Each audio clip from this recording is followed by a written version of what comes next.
What's up YouTube? Dave here, Studio Motors. Welcome back. We have another dope episode for you guys, but before we get started, I just want to say thank you for everybody that subscribed, likes our videos, drops comments below. Really appreciate you guys. If you haven't seen the last Ferrari video we did on the F355, you can check it out by clicking the link right here. Today we're going to be talking about the number 8 because it is a very special number when it comes to Ferraris. You've seen a lot of Ferrari names end with the number 8, 308, 328, 348. 458. That last 8 in Ferrari numbers references the cylinder count inside the engine. They're V8 engines, and V8 engines have been a staple and a fundamental part of Ferrari's history.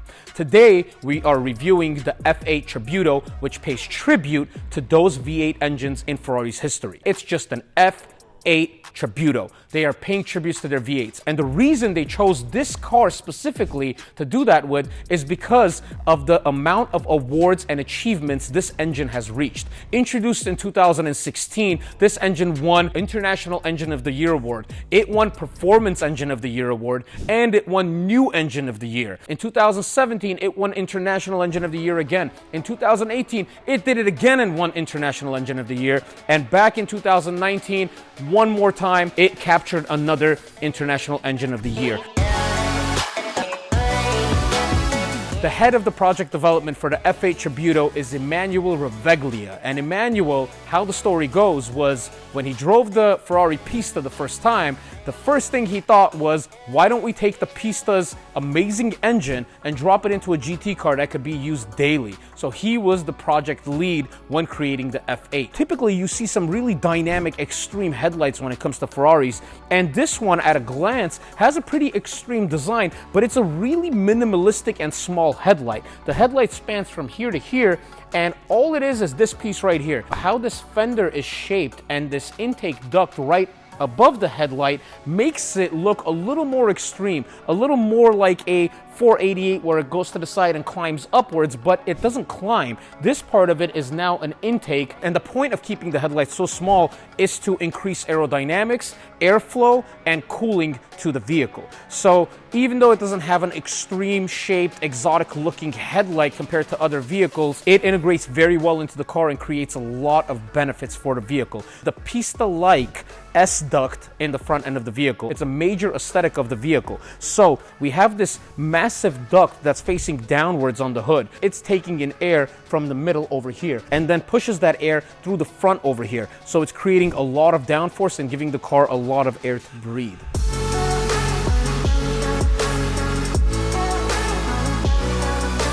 This is an engine that carried over from the Pista, but there's new emissions regulations which the engine had to meet.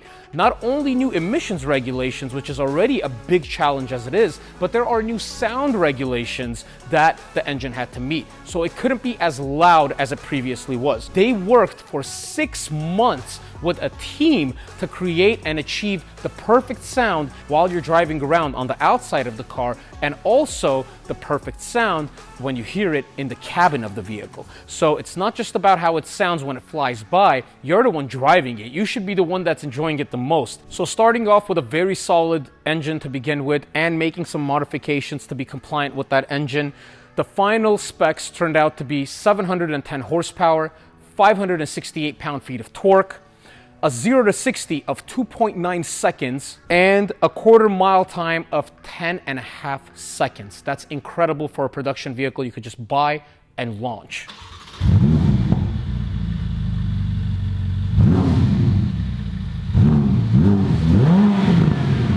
When it comes to Ferraris, you're not just buying a vehicle, you are buying history, heritage, culture, a hobby.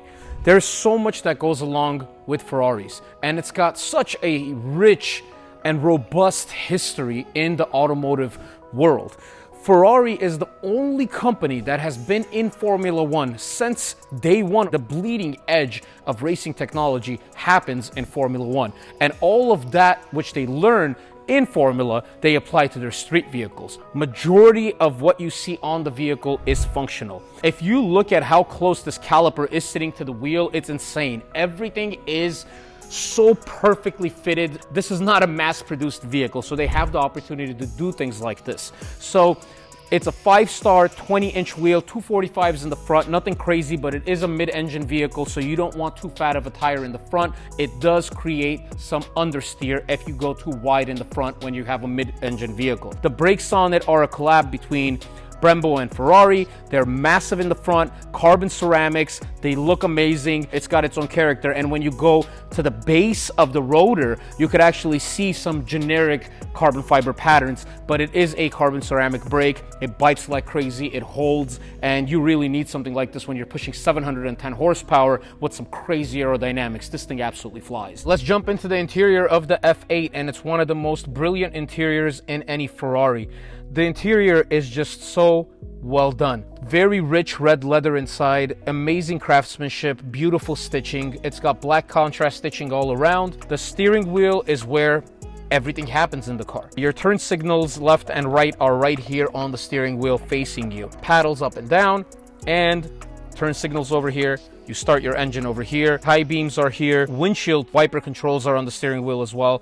Answer a call, and the setting of the vehicle from sport, race, traction control off to all electronic stability controls off. And then we have a wet setting as well. And from what I understand, the wet setting on this vehicle, you could actually drive at full power in the wet and still feel very confident doing it. It looks beautiful. It's what you stare at when you get into a car, and it's so prominent, it's so well done that you almost have a hard time looking away. Even though the rest of the interior between the black leather, red leather, separated by a beautiful, beautiful gloss piece of carbon with absolutely no imperfections in that carbon fiber, it's just absolutely perfect. So foot on the brake, hold the start button, let's go for a drive.